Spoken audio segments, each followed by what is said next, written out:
I'm John, and welcome to another product spotlight. Today we're looking at this HO Scale F45 locomotive. This comes from Athearn Genesis. At the time of this recording, I'm able to find this model on the Athearn website for an MSRP of $349.99. That's with DCC and sound installed. The model's packaged with everything you see here, including the case, an owner's manual, warranty information, marketing information, and the exploded view drawings. If you look at the Athearn website, you'll find that they have a bunch of different road names and road numbers available. Some of these are also available as DCC ready. So your best bet is to go to the Athearn website, find out if they have the one or ones you're looking for, and then shop around for the best price. I've scrutinized the paint and markings on this model and found them to be exceptional. The separation lines between the white and blue and the white and gray are all very clean and crisp. Additionally, the logo down here looks particularly good. And something else that's really cool about the details on this model is the fact that all of these grills back up in here appear to be photo etched metal. And these other intakes here and here are all see-through. That's pretty cool. Looking at the detail on the front of the locomotive, we're going to look at the cab area first. I wanted to point out that these are separately applied grabs that lead up to the door. There's also a separately applied mirror over here. And if you look on the windshield, these are separately applied windshield wipers. And then really everything you see that stands off of the locomotive is separately applied detail. So also this grab here is a separately applied, looks to be a thin wire grab. And then you can see it's equipped with a beacon up here. We'll look at that later. It actually works. Now switching to the detail around the nose and the pilot area, you can see that it has a separately applied snowplow. This is actually rubberized MU cable detail. And then you can see here that it has separately applied wire grabs on the nose as well. Now looking at the detail from the fireman side, you can see there's also an additional air hose right here, as well as the MU cables on this side. More separately applied nose grabs.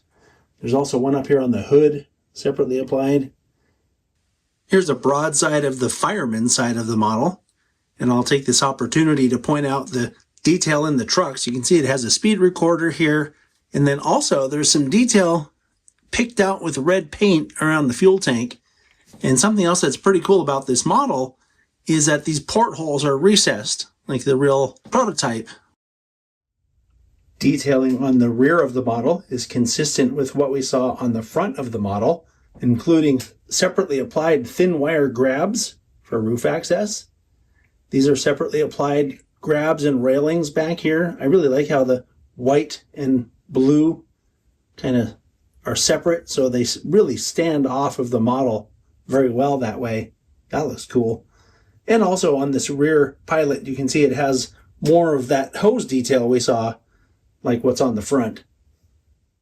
You can see that there's that train line air hose detail, as well as more MU cables. I think you'll agree with me that the fans are particularly well done on this model. They look like separately applied grills with more separately applied fan detail inside.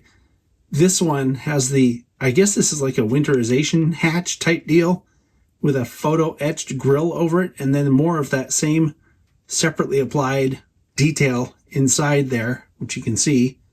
That's really cool. And then the dynamic brake fans also separately applied grills on top with the fan detail underneath. That looks really good. And we have a separately applied horn casting. This looks to be a separately applied firecracker antenna. And then I mentioned before about the beacon being here. All right, now it's time to run the model.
Now we'll run it with the sound turned off so you can get an idea how the mechanism sounds.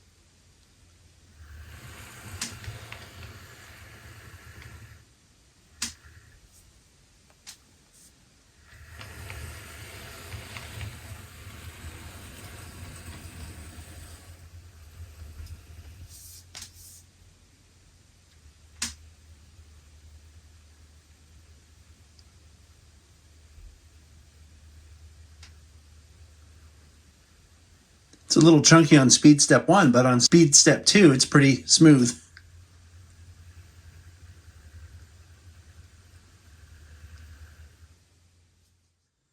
All right, now we'll take a look at the lights on this model. The headlight comes on with the F0 key, and it's directional. So with the model in forward, you get the forward headlight. F5 toggles the beacon on top of the model on and off, and it's set just to flash, as you see.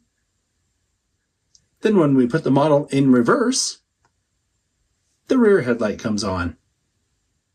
Well, I like what Athearn has done with this model. It's a very loud model, actually. I don't know if you could tell from watching the show, but when I was running it, it was pretty loud here in the room. I also like the fact that they added the working beacon light. That's a nice touch that I think a lot of people will enjoy having on their layouts. So great job, Athearn. Talk to you all later.